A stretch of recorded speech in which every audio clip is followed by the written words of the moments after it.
And what can be said that hasn't been said already? If you follow metal music, Pat O'Brien arrested 2 days ago or 2 nights ago for breaking into somebody's house while his house was on fire. And after all that crazy madness, he charges at a cop with a fucking knife, apparently. So that's a lot of charges. Um, Fucking sucks for a guitarist as talented as Pat O'Brien.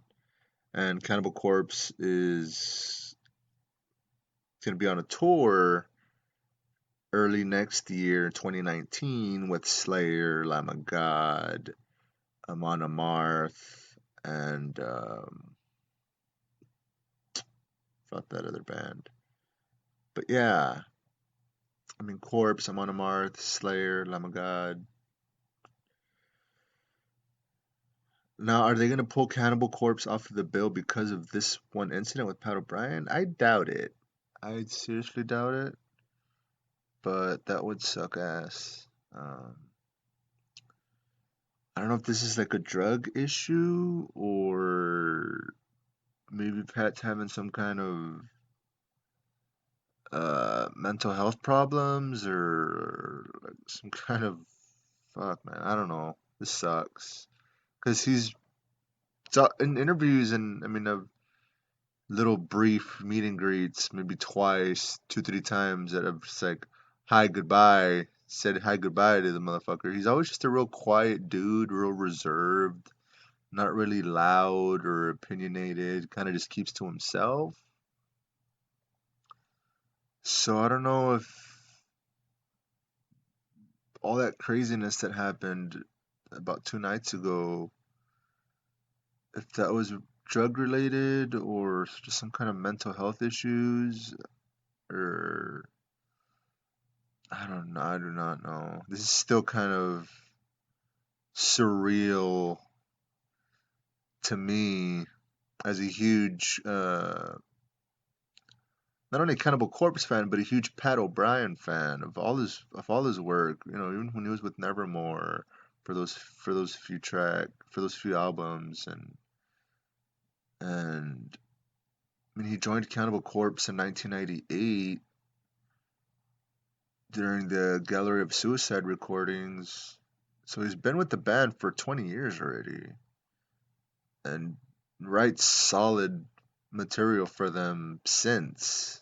I mean, lately on the newer albums, he'll always contribute two, three songs like minimum. But I think these last two albums on Torture and Red Before Black and Skeletal Domain, he's written at least three, four tracks for each album. And usually I kind of always lean more towards Pat's writing. I just like his songs and the way he structures his riffs a lot more. Within the totality of the entire song, once it's said and done, I really like the way Pat writes for Corpse. But man, this sucks. I don't think he's gonna. I don't think they're gonna let him off easy. Um, Maybe for the plus his house burned down. It's like fuck. While all this shit was happening, God only knows what the fuck happened that night.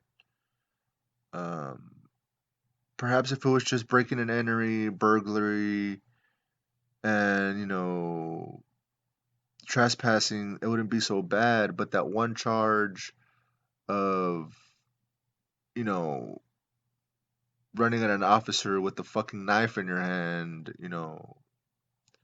that's a pretty serious charge in the state of Florida, any state for that matter. But if you charge at a cop with a fucking knife, it's with intent to harm an officer or whatever, there's going to be some serious charges. So I'm still in a state of shock. This fucking sucks, and of course this has to happen a few months away from their fucking tour with fucking Slayer's farewell tour. Um, all in all, I mean, whatever the future lies for Corpse and for Pat O'Brien, I wish him the best at this point. As far as mental health, hopefully I don't know, it's just so surreal and so out of the blue and so random that, just fuck.